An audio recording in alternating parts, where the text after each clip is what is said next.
Okay, so what spicy audio are we starting with today? How about Attorney General Pam Bondi from a few months ago? DOJ may be releasing the list of Jeffrey Epstein's clients. Will that really happen? It's sitting on my desk right now to review. That's been a directive by President Trump. I'm reviewing that. I'm reviewing JFK files, MLK files. That's all in the process of being reviewed because that was done at the directive of the president from all of these agencies. So have you seen anything that you said, oh my gosh? Not yet. Okay. Well, Okay, yeah, you wouldn't though. Okay, hello and welcome to State of Play on MintPress News. I'm your host, Greg Stoker, and that was Attorney General Pam Bondi 5 months ago saying they got the Epstein files and she was reviewing them. We're calling this episode The Big Beautiful Cover-Up, Epstein, ICE, and the MAGA War State. I'm sorry if I'm kind of discombobulated right now. It's like, speaking of government agencies and funding cuts, this is very thematic. I was trying to reach my primary care provider at the VA and start and schedule an appointment.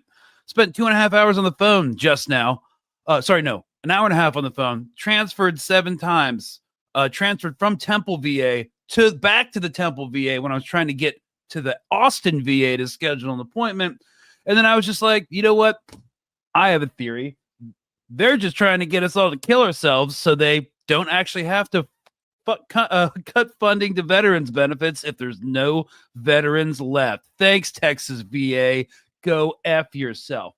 Anyways, where were we? As we're all filtering in real quick, MintPress News is on Patreon.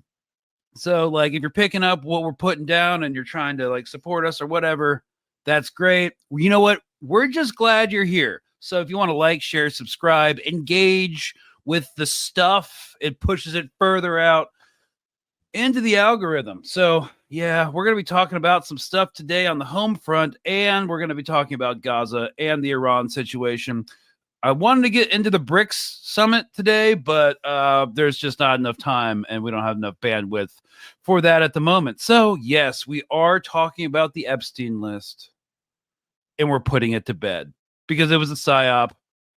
And we're going to talk about that. And now they're going to have to move on to something different. Probably Iran, sleeper cells, and MS-13, and radical leftist socialists that need to go into the camps. So just so you know, since we started with Attorney General Pam Bondi, the Judiciary Act of 1789 created the Office of the Attorney General, which evolved over the years into the head of the Department of Justice and Chief Law Enforcement Officer of the federal government. So the Department of Justice has just reviewed the matter and found that nobody has done anything wrong. Of course, you know, the Justice Department contains most of the United States federal law enforcement agencies, including the FBI, the U.S. Marshals Service, the Bureau of Alcohol, Tobacco, and Firearms and Explosives, and the Drug Enforcement Administration. Oh, yeah. And something that's way, way outspent and way bigger than this government organization, the Federal Bureau of Prisons, is the private incorporation of the prison system as well. So, yeah, even if cash... Oh, and now that everyone's still filtering in and we're just talking about the Federal Bureau of Prisons, in 2003 or 2005, excuse me, only about 25% of ICE detainees were in private prisons. In 2016 or 2014, under the Obama administration, it went up.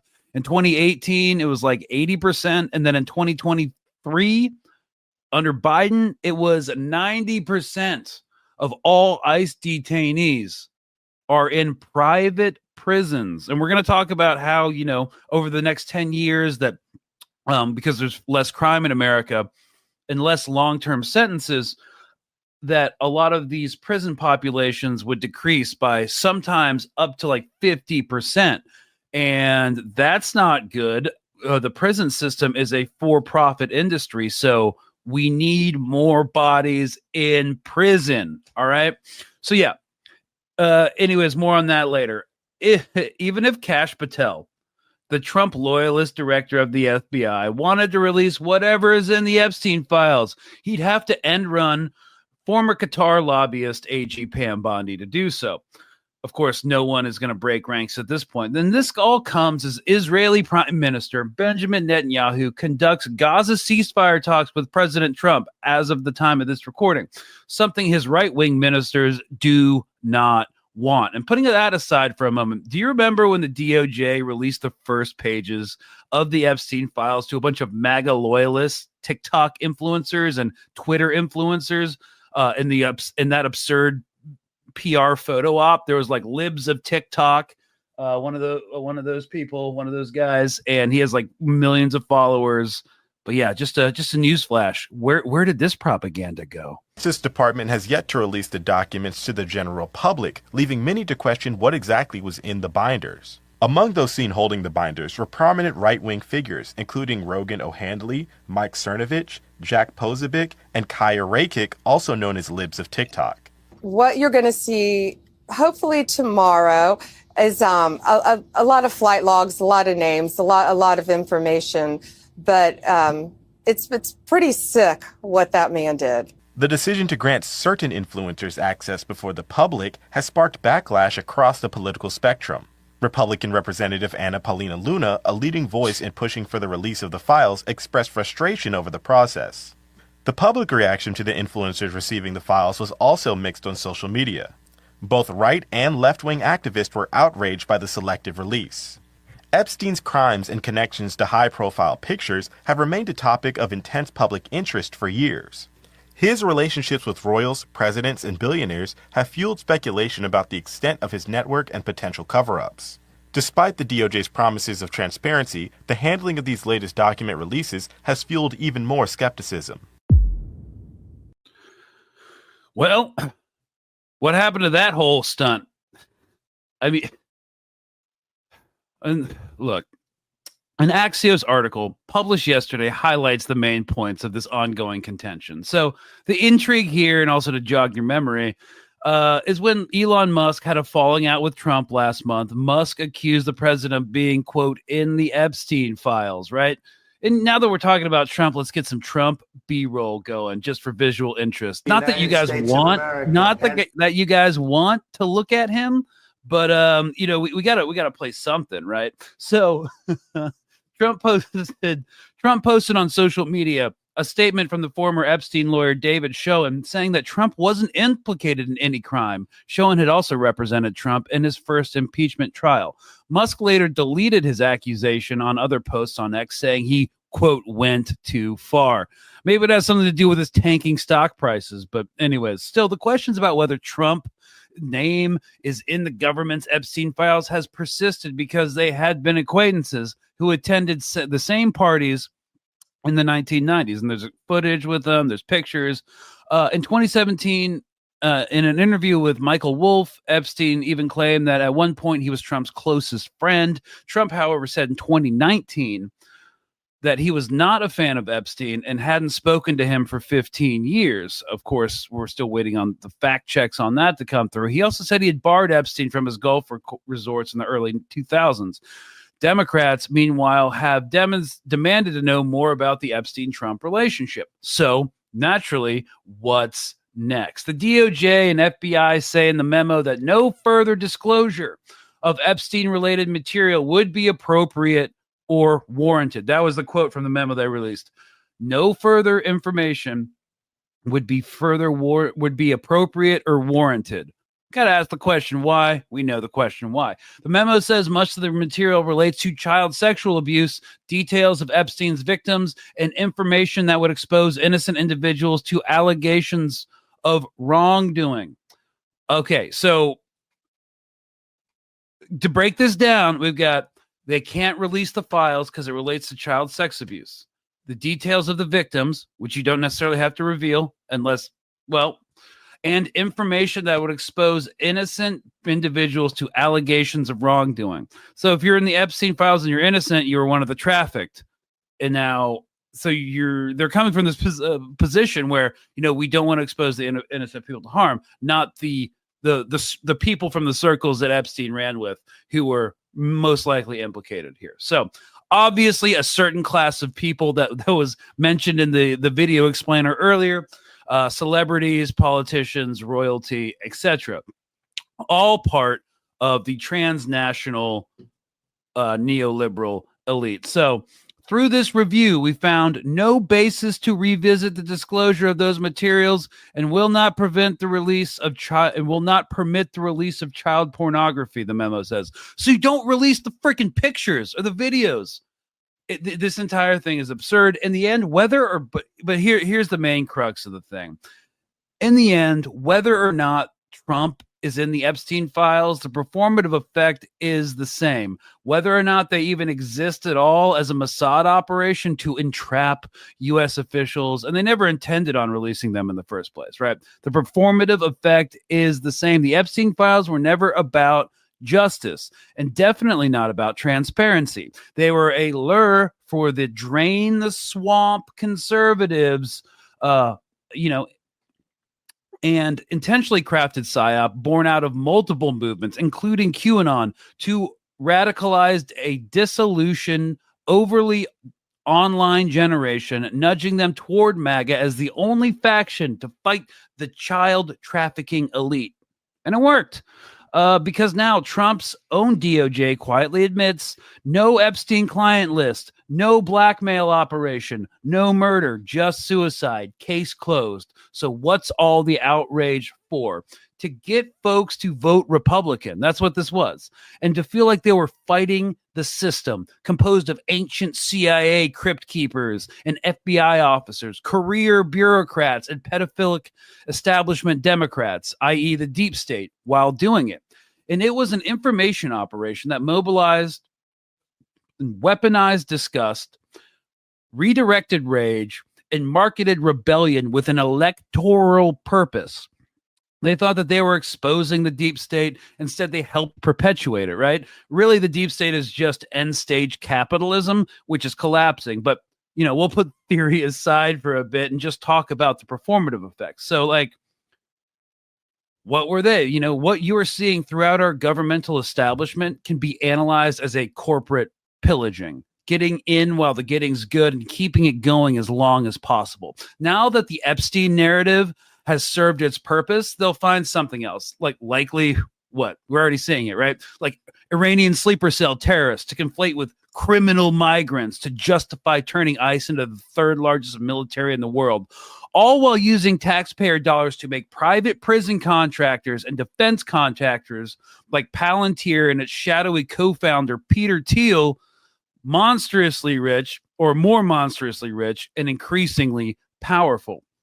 And to continue this analogy, this is all about maximizing shareholder returns each financial quarter, come hell or high water, but as an entire government and a society, with only plans for the near future and the next financial quarter. For instance, with the big, beautiful bill, the tax cuts for the ultra rich will take effect before budget cuts to Medicaid start impacting Americans. Oh, sorry, let me back up. The tax cuts for the ultra rich, capital gains tax, etc., will take effect before budget cuts to Medicaid, which will start impacting American voters after the 2026 midterms. Then what? After they start seeing the Medicaid cuts, then what? What other PSYOP can be put in place to redirect the rage of voting Americans into an object other than the oligarchs and corporate interests? Well, there might not be one as effective in the future, because just look at the whole Epstein list. It was tied into the core of one of the biggest social and cultural issues of the MAGA movement, which was to protect children. That's what this is all about. The sex trafficking, the pedophile rings that the QAnon people were talking about, in Hollywood, with the Democratic establishment, who are basically intertwined in Hollywood, protect children, anti-abortion laws, pro-life legislation, women's bodily autonomy, can't do it. Need to protect children, drag queens, gay drag men who dress in drag, reading to children, protecting children from lasciviousness. cracking down on trans legislation. Can't have a bunch of kids having their genitalia mutilated. And then the Epstein file, bringing it back, the core of their entire platform for repealing all these rights of marginalized groups. I mean, not the Hollywood glitterati and the Democrats, but like women, trans folks, LGBTQ plus, migrants, but that's another thing. But all of that stuff surrounding sexuality was to engender norms, was to protect children, right? That was the core nucleus of their social campaign. That and immigration, and to stop wars. Of course, none of this has happened, but it's interesting to see that. So, we're going back to it. They're basically just trying to push these social issues as far as they can go to redirect rage against the ruling class. But there might not be and so their whole core is falling apart. So it's interesting. It's going to be interesting to see what this does to the MAGA movement. I don't think it's really going to affect them too much, but a lot of people on the right who are with Trump just because they think he was going to get this done. An important point to make is after this, like, who's going to still believe the Trump administration? And again, after the Epstein files thing has played out, now it's done, there might not be one as effective in the future, and thus the techno-feudal Palantir national database with its associated predictive policing algorithms, the Oracle Health Immunization Management Cloud Service, and the absurd new ICE budget in case they can't find another cause to derail people and divide people. Now, do I think this oligarchic pillaging and disintegration of our government will turn out that how they expect it to? I doubt it. We're in uncharted territory. If you widen the lens to the geopolitical, it's all part of the destabilize, play for time, exploit chaos mindset inherent to capitalist interventionist diplomacy, which isn't working out the way our ruling elite necessarily want it to. So take Iran, for instance, and the diplomatic games going on over there. And please, they want to restart the nuclear talks as we continue to try and assassinate the president and the supreme leader in order to implement regime change or collapse operations.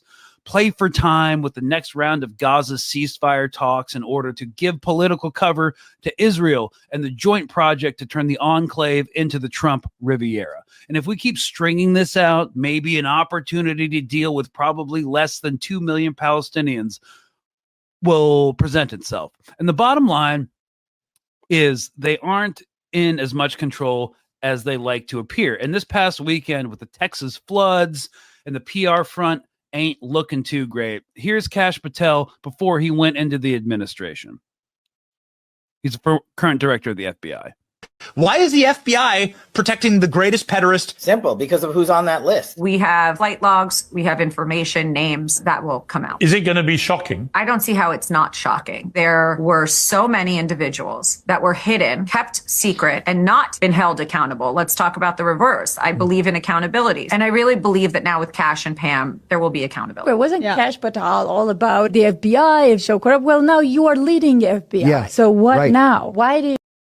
All right, so this, so why now? I like John Kiriakou, who's a CIA whistleblower and friend of the show. He's been on before, giving his 2 cents. This is from a clip from Unified TV. It's more kind of like a right, anti-authoritarian right space, which is kind of interesting to listen to. I think these two come out and 2 little guilty kids. I remember speaking to a friend of mine who was convinced that he was murdered. And I said, look at this one step at a time. The guards are not supposed to work more than 8 hours. Both of the guards on that unit had worked double shifts, 16 hours, right? Because they're short staffed. You're not supposed to work more than 8 hours. They do it anyway. Number 2, the camera was broken. Guess what? All the cameras are broken. That's why people are always having sex in the chapel or underneath the stairs when you go down to the mailroom. The cameras are always broken. Right. If somebody is suicidal or thought to be suicidal, he's supposed to be placed in a room with windows on 4 sides. And you have volunteer prisoners just sitting there in a chair like this, staring at him, 4-hour shifts, 24 hours a day to make sure that he doesn't kill himself. And he's not given sheets. His sheets are made of paper, so he can't tie a knot and hang himself. Every step of the way, there was a breakdown. Okay, the question I have, do you think that's intentional breakdown? Probably. Probably. Now let's talk about his mindset. Epstein, this is a guy who, I mean, obviously he knows what he got himself into. He's not stupid. He was in jail before, as I understand, and they freed him. So he's dealing with some serious people out there, some very heavyweights. Let's say he wanted to kill himself. It's obviously not because he's sad about what he did. It's obviously because he knows that he's a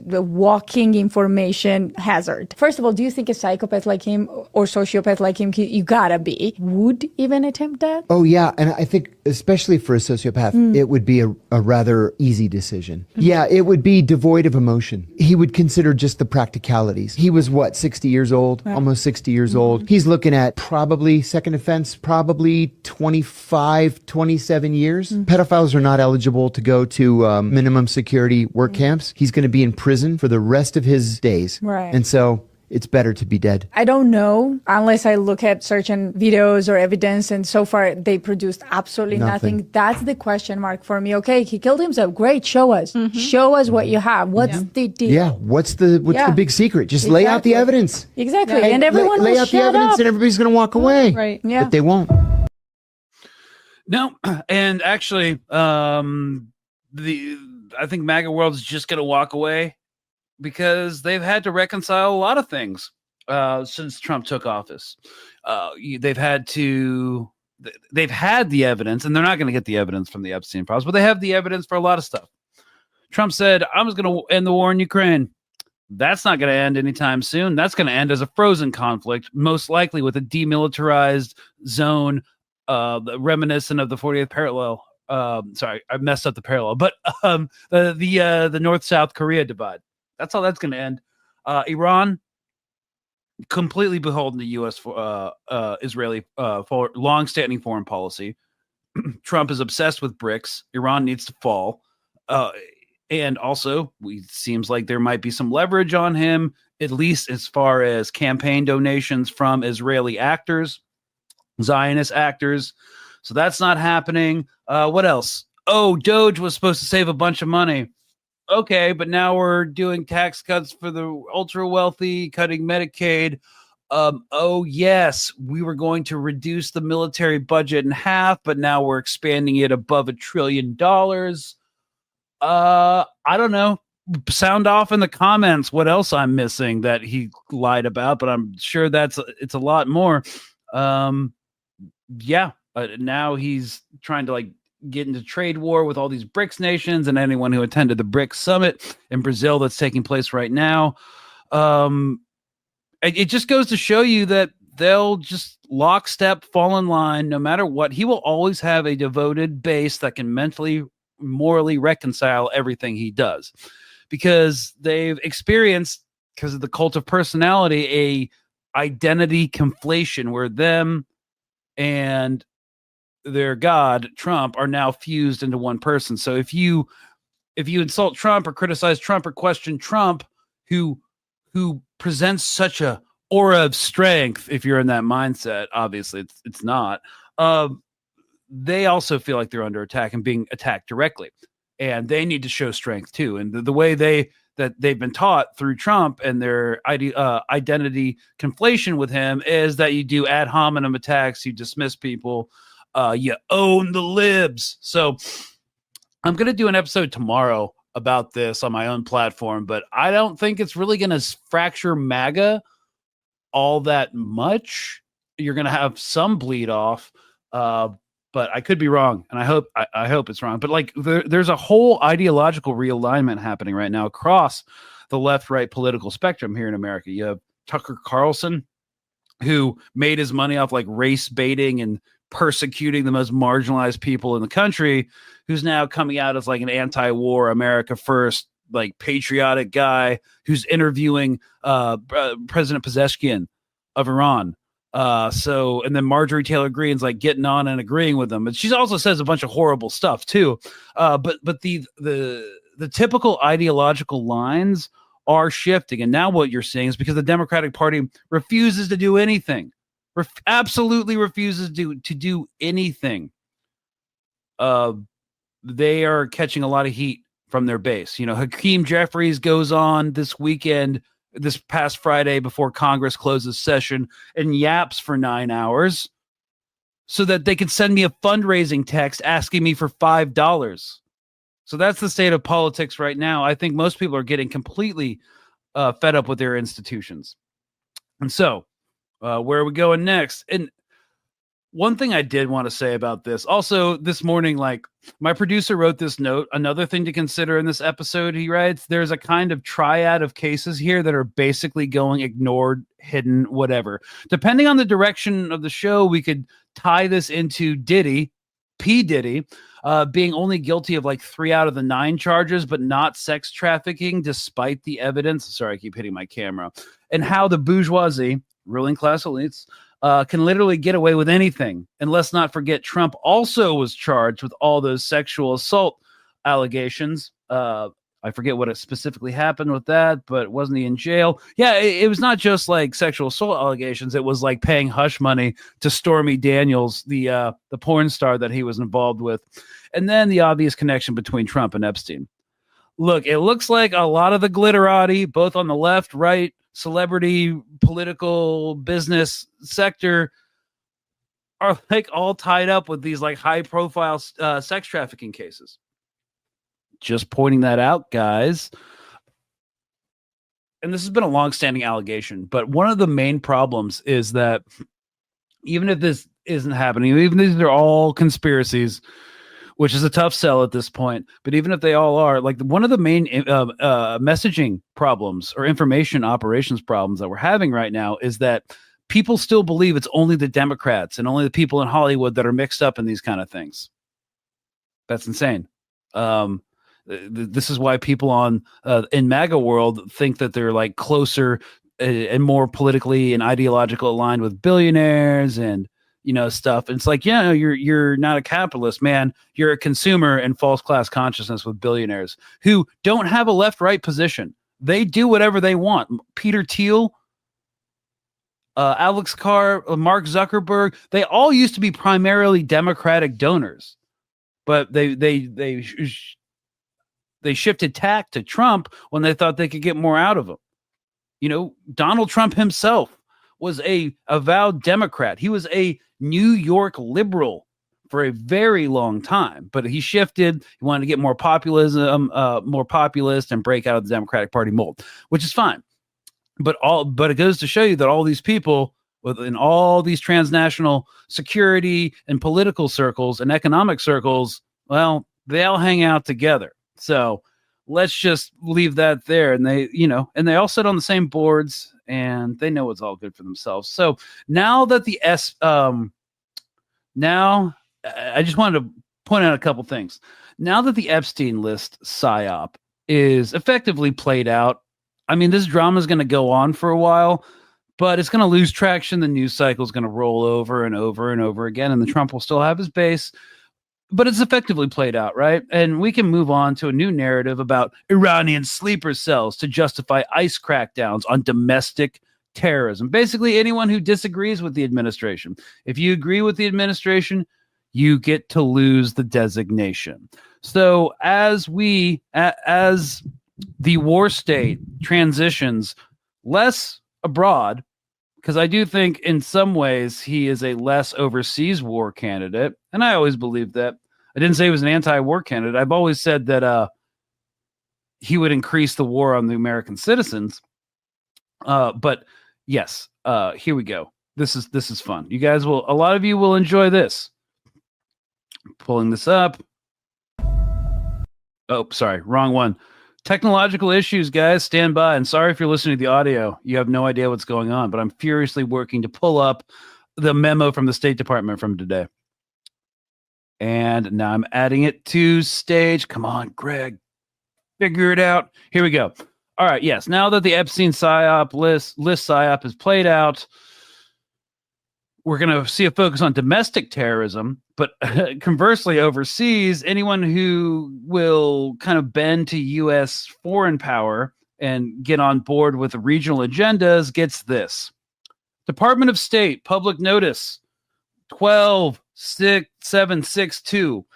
Revocation of the foreign terrorist organization designation of the al-Nusra Front, also known as Hayat Tahrir al-Sham, in consultation with the Attorney General, Pam Bondi, who won't release the Epstein list, and the Secretary of the Treasury, I hereby revoke the designation of al-Nusra Front, also known as Hayat Tahrir al-Shams, and other aliases as a foreign terrorist organization pursuant to Section 1219, blah, blah, blah, of the Immigration and Nationality Act.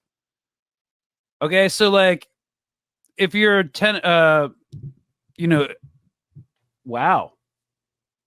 Cool. I wonder if like you could be HTS and now come to the country legally under a visa. Yeah, this determination shall be published in the Federal Register. The revocation goes into effect upon publication. So that's been going on for like a week, 2 weeks now. Just going to show you like a little bit of hypocrisy within the administration. And I don't know if you guys saw that. Someone just said, way to go, narco. I think I have a video, guys, that I screenshotted about what we are doing now on the home front. So, yes, we are wiping the slate clean of avowed war criminals overseas. Meanwhile, and this is all, again, I always like to connect the war state to the police state because it's all connected by the same system, and it's all connected by the same policymakers and oligarchs. So as that's going on, and we're giving forgiveness for war criminals overseas, I get it. There are political reasons, and if you're a cutthroat imperial power, you don't really give a shit. But I don't know if you guys live in LA, but ICE is increasing show of force operations while all of this is going on. And then we're going to turn to Gaza. So from a couple hours ago, basically hundreds of ICE and Customs and Border Patrol officers got in formation and assaulted MacArthur Park in Los Angeles. And this was a massive show of force. They didn't detain anybody. Local activists on the ground got to the park first before they could mobilize and cleared everybody out. So it was a massive photo op that accomplished nothing. And I think it's going to backfire from a PR perspective. Just look at this. Listen to the audio. We have horses in formation. These guys are all complete tactical gear. If you see other footage, there's like dozens of armored personnel carriers. They all have assault rifles. They're walking in formation. There is absolutely no reason to do this. But basically, the point is they're trying to normalize this for the average American. Yeah, someone wrote "giddy up." So the whole process is normalization, and I wanted to talk about this because it's normalization in two ways. First of all, to get you seeing it in the streets everywhere. It's just people, guys in full tack gear, will now be in neighborhoods around you, perhaps guarding grocery stores. This is the new normal.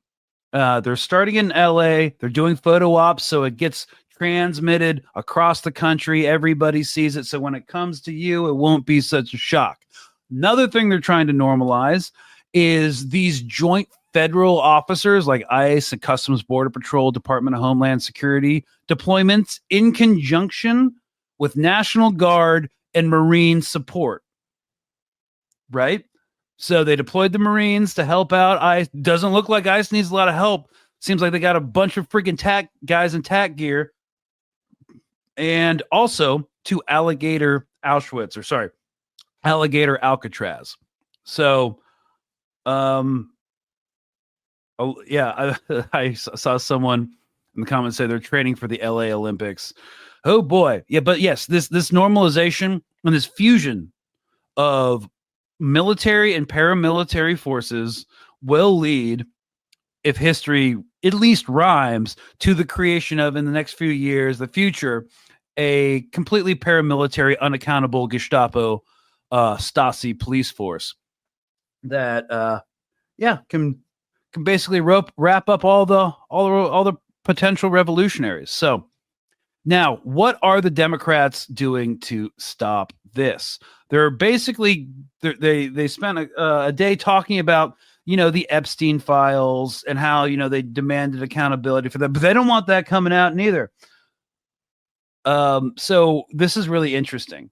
This article that broke on Axios today, and that was Democrats told to get shot for the anti-Trump resistance, and there's our friend Akeem Jeffries at town halls in their districts and on one-on-one meetings with constituent activists. Democratic members of Congress are facing a growing thrum of demands to break the rules, fight dirty, and not be afraid to get hurt. Why it matters.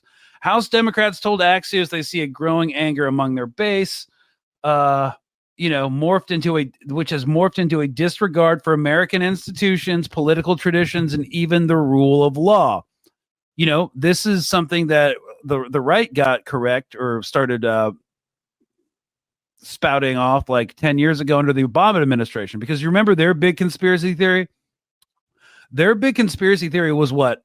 You guys remember that Obama would put them all in FEMA camps? After Hurricane Katrina, like the people on the right would be put into FEMA concentration camps. So yeah, they wanted their people to fight dirty, disregard institutions like FEMA, which is our federal disaster relief organizations, and our political traditions, which were no longer serving them, which would actually be used to get weaponized against them and mass incarcerate people who didn't subscribe to the woke ideology. Well, now because of how the Democrats have responded, people on the quote unquote left, of course, Democrats are not left, they're center right at best, are demanding the same thing. So, quote, this idea that we're going to save every norm and that we're not going to play the Republicans' game, I don't think that's resonating with the voters anymore, said one House Democrat. Oh, you don't say? But, for months, like Democratic lawmakers have fumed that their base demands to, quote, fight harder. And they misunderstand stupid Democratic voters, misunderstand the lack of legislative and investigative power afforded to the minority party in Congress. Right, dude. Right. We've got Representative Brad Schneider, a Democratic from Illinois, says, quote, we've got people who are desperately wanting us to do something. No matter what they say, they want more. Okay, cool. Do more. What we're hearing, the grassroots wants more. Some of them have suggested, this is a quote, that we really need to do is be willing to get shot when visiting ICE facilities or federal agencies. A third House Democrat told Axios, our base is telling us that what we're doing is not good enough. There needs to be blood to grab the attention of the press and the public, a lawmaker said. And a fourth Democrat said constituents have told them civility isn't working and prepare for violence, to fight to protect our democracy. And man, these quotes go along like these Democratic senators and congressmen are not happy about this. Let me see if I can find. Oh yeah. So the COPE is really hard. And I wanted to bring this point in because like everything we're seeing now is going to happen because the Democrats will not fight. They won't do anything. And this is why I wanted to highlight this article real quick. Hang on, wait, put it back. Okay. The bottom line, many lawmakers have said these voters tend to be white, well-educated, and live in upscale suburban neighborhoods. No, they're not. I mean, maybe if they're Democratic Party voters, yeah, but like, no, other people who want the Democratic Party to fight are not white, they're generally educated or live in upscale suburban and urban neighborhoods. Quote, what I've seen is a demand that we get ourselves arrested intentionally or allow ourselves to be victims of violence. And a lot of times that's coming from economically very secure white people. I don't know. I feel like I've been in the streets. I've gotten arrested. I've seen my friends get beat with nightsticks. I've got pepper sprayed like 4 times this past year. I know a lot of people in LA have gotten the business, but that was all under the Biden administration, and they were fine with it then. However, why bring up the fact that these are white people who are very secure? They're your freaking voters. You elected to be officials, and not just get insider trading hints so you can establish generational wealth once you get elected. And their argument is like, not only would this, if they did this, be a gift to Donald Trump, not only would it make the jobs of the Republicans in Congress easier if we are mired in legal troubles. We are a group that is disproportionately people of color, LGBTQ people who do not fare very well in prison. Okay, cool. So your constituents who you're doing nothing for, who generally are these prosecuted minority groups, you just keep doing that and enjoying your position and proximity to power. And the bottom line, y'all, is that they think that these expectations of doing anything aren't just unreal, they're dangerous. And, So this is what we say. This is why we say that liberal politicians do not exist to defeat Republicans or do anything in the face of fascism. They cope with fascism. They try to wiggle their way into a little corner of it where they can maintain their privilege and access to political power and money while the rest of us get screwed. And what they really want to do is block any actual progressive movement from access to political power so that we could actually use the government apparatus to actually fight against fascism. So, okay, capitalism is the crisis. Sorry, I said crisis, not crisis. Speaking of crisis, there's a lot of them. Okay, so look, before we get into talking about, I do want to spend some time talking about Gaza, but let's just bring this up, okay? Another story breaking out of Texas about immigration and how this crackdown is going to come on us and how the Epstein file is not going to fracture the right, how this is going to be all the news story is this guy. Wait, is this the correct one? No, stand by. Yes, this happened today in my home state. Officers shot and a man with a rifle killed after exchange of fire at Border Patrol facility in Texas. I'm surprised other Border Patrol and ICE agents and other cops haven't been shot yet. We all called it. We all knew it was going to happen. So basically, y'all, a young man, well, now that I'm 35, a 27-year-old is young.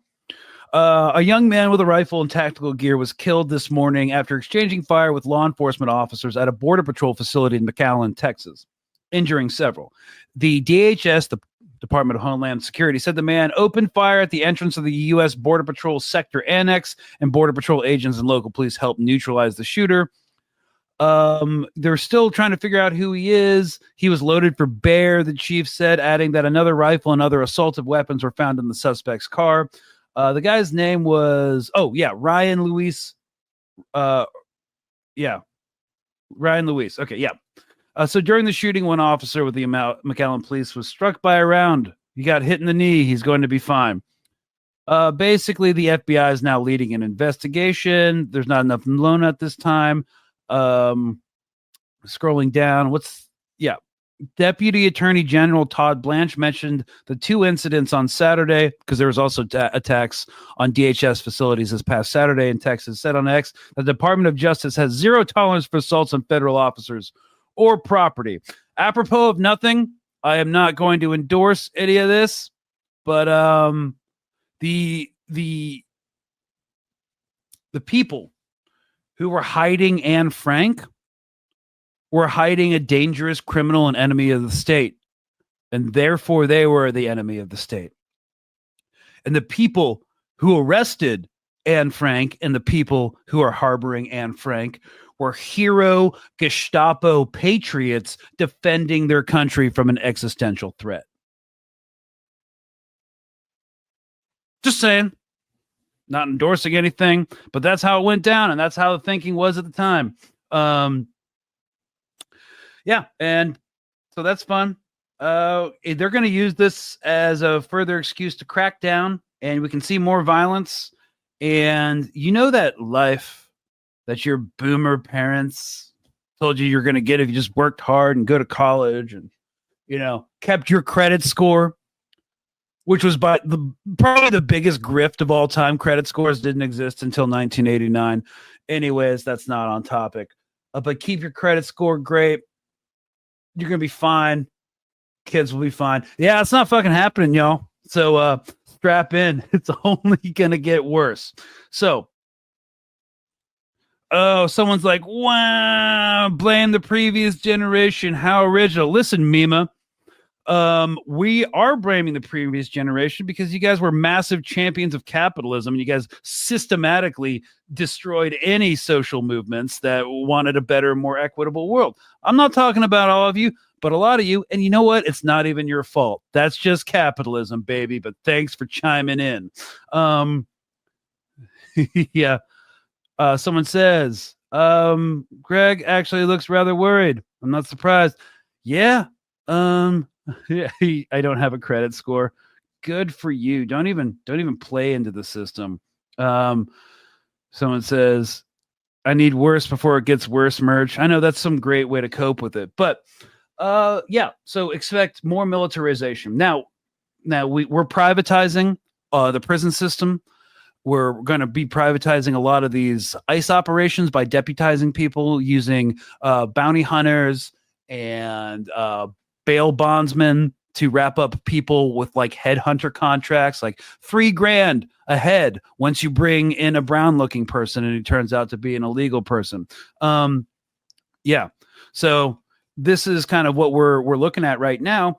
And this is connected, of course, and this is why we all have to, as adults, not just talk about the ICE, not just talk about the carceral system, not just talk about the Epstein files, but like also what's happening with Iran, with Gaza, with BRICS, because we can't afford to be like isolated in one issue anymore. And we just kind of wanted to have a free-form discussion today about how all of these things are connected. Now, seeing that we're building concentration camps in the Americas to house, dirty criminal terrorists, let's go to Haaretz today.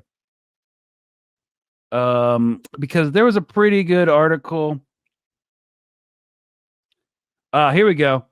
Concentrations here, concentrations in our little colony. What better demonstration of the imperial boomerang? Whatever we allow to happen overseas, we'll do it here. Whatever forms of violence and repression we use on a nuisance community overseas, some indigenous rebels, well, we'll use it on our own people here. So, breaking today, July 7th, Defense Minister says Israel plans to concentrate. I love his word choice. Plans to concentrate all Gaza's population in, quote, humanitarian zone built on Rafah's ruins. This is a freaking horrific headline. Israel Katz says the plan set for a proposed 60-day ceasefire would relocate over 500,000 Palestinians after security checks and bar them from leaving. This contradicts the IDF chief's Sunday claim that population transfer and concentration isn't a goal of the offensive. Okay. Yeah. The IDF also says that 75% of Gaza to be occupied in 2 months. 2 million civilians will be put in 3 different zones, assuming one north, south, and central. But I actually don't think the north, because Tony Blair was just connected to Project Gaza 2035 and Trump's Riviera. So they want everybody out of the north so they can develop it. Yeah. And then, of course, there's some backlash. Like there's some think pieces like Israel is marching straight into the trap of seizing Gaza and it'll be an eternal forever war. Where has that happened before? So basically, this is nothing new. This has been something I've been talking about since 2023. This is not the first time they've talked about it. They've always wanted to ghettoize the Palestinian population within inside Gaza and kind of West Bankify it so that they can be controlled, maintained, and completely surveilled. And there's no escape. There wouldn't be any transmission between enclaves while they recolonize and resettle Gaza and completely privatize it. And of course, one of the reasons the GHF was used in the first place is to, again, normalize having U.S. contractors on the ground.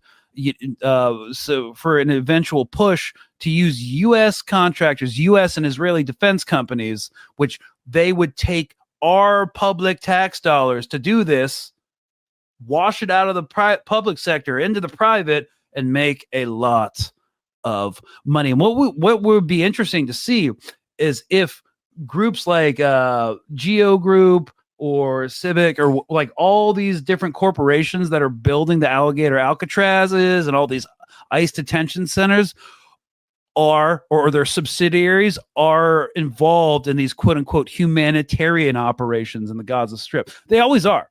You know, Palantir is providing technology, algorithms to target quote unquote Hamas members in the most devastating way possible with their gospel AI and the lavender. And then they're also infamous for their predictive policing algorithms, which target, you know, minority and poor neighborhoods here in America.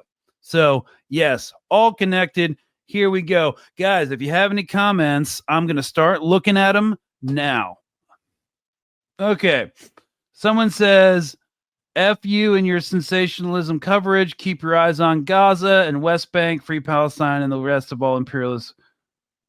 I don't know why that's so adversarial. I always talk about them. Moving on. Okay. Jadzia, someone told me they're trying to make a billionaires party. And I'm like, don't they have both the Dems and the reps already?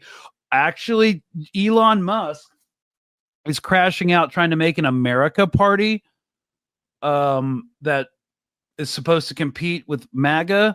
I think Elon Musk already lost his battle with the U.S. government. He's the richest man in the world, but he's not.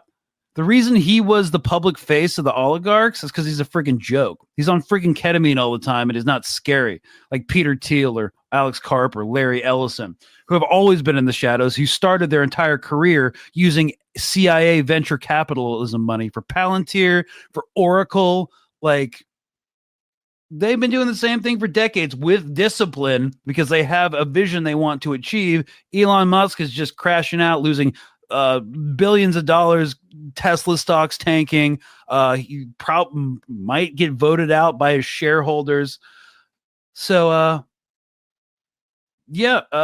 don't think he's going to be part of the cool billionaires party anymore. But yes, both parties serve the interests of capital. And U.S. is a uniparty. They don't live under democracy. They live under capitalism. Yes. But then again, like, I don't want to get too historical. Has democracy ever existed? Like during the Athenian Empire and the Periclean Golden Age, like what, 400 BC? Emphasis on the word empire. Democracy only included white or like Greek landowning men. Women couldn't even leave the house. It was a slave-based society. I mean, the slaves were generally treated better than they were in the transatlantic slave trade, which was like the most brutal manifestation of slavery. But yeah, it was a democracy if you're like a freaking Greek who owns land. So that was cool.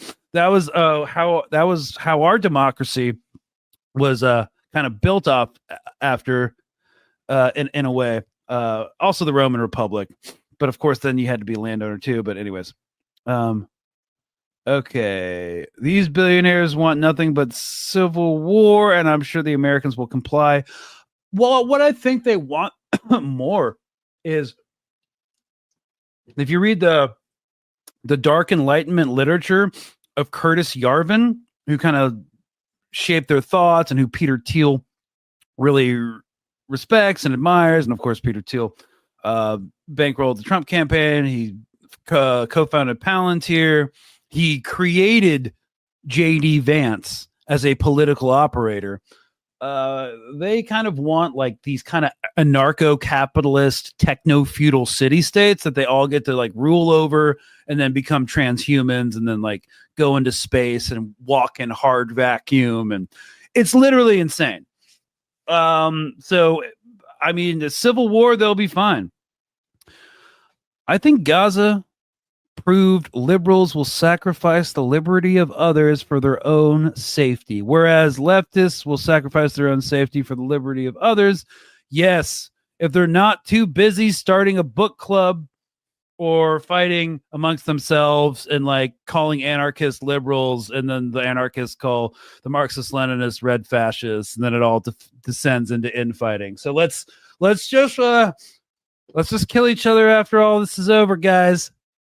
Right? Okay. Let's see what we got. Scott Ritter got on Gigi yesterday, endorsement of it, turned it off. I'm not sure what Scott Ritter endorsed. Of course, him and I have our differences. The word humanitarian would rather die than be involved in such an operation. Yeah, guys. So, I mean, that's kind of where we're at right now. The Gaza ceasefire talks and the Iranian nuclear deal and the attempt to gaslight the American people into this ICE just being about immigrants.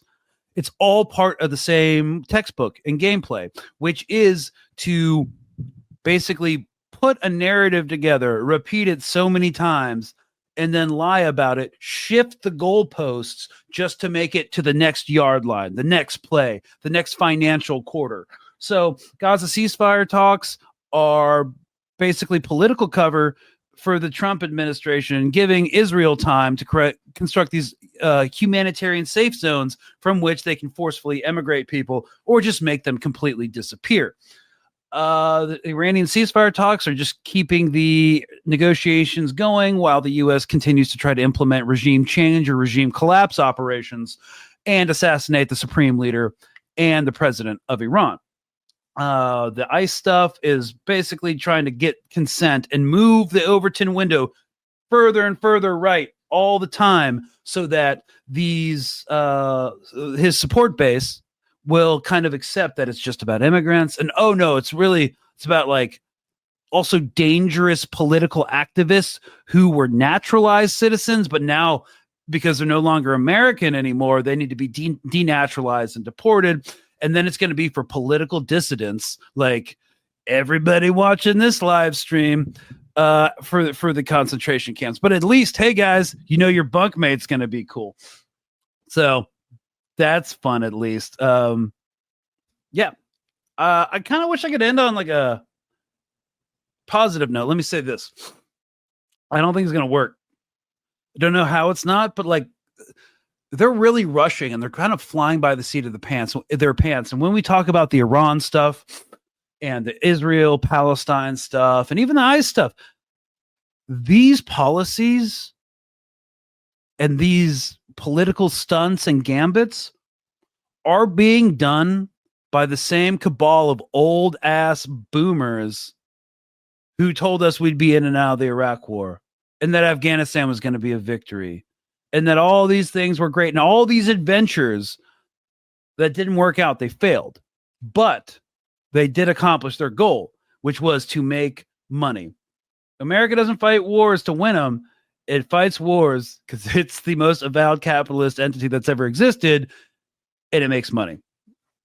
So that's what we're looking for. Now, that being said, they've never been able to achieve their stated strategic goals. So when Trump says, hey, we're going to deport all these illegal aliens. No, you're not.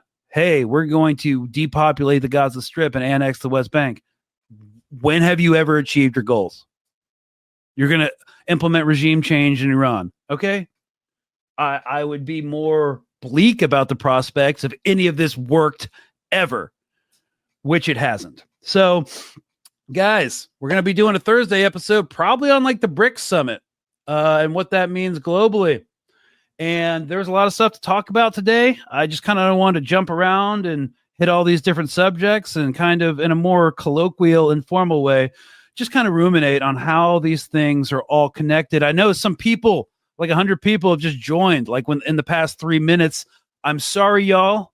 We're at the end of our time. I wish I could keep going, but I've got Spanish lessons later in like 30 minutes and I haven't done any of my homework. So you should definitely rewind to the beginning, get caught up. Thanks so much for watching, y'all. We are on Patreon here at MintPress News if you're picking up what we're putting down. And if you don't have any cash or don't want to get nickeled and dimed by a bunch of channels that you do like, share, subscribe, maybe drop a comment. This pushes out in the algorithm and we're just glad you're here. So this has been the Epstein files are done as a PSYOP. They're going to move on to something else, or just not really have PSYOPs anymore. Just be like, you should shut up or you're going to the camps. So we'll see. But, we're not in this alone, and we're all in this together. And people will get more politically active, and the political landscape, even within the next year, will change in ways we can't even foresee. So don't lose faith. It's going to get worse before it gets better. Hopefully we live to see it. But as the good Captain John Brown once said, I cannot remember a night so dark as to hinder the coming of day. So see you Thursday. Cheers, y'all. Have a good night.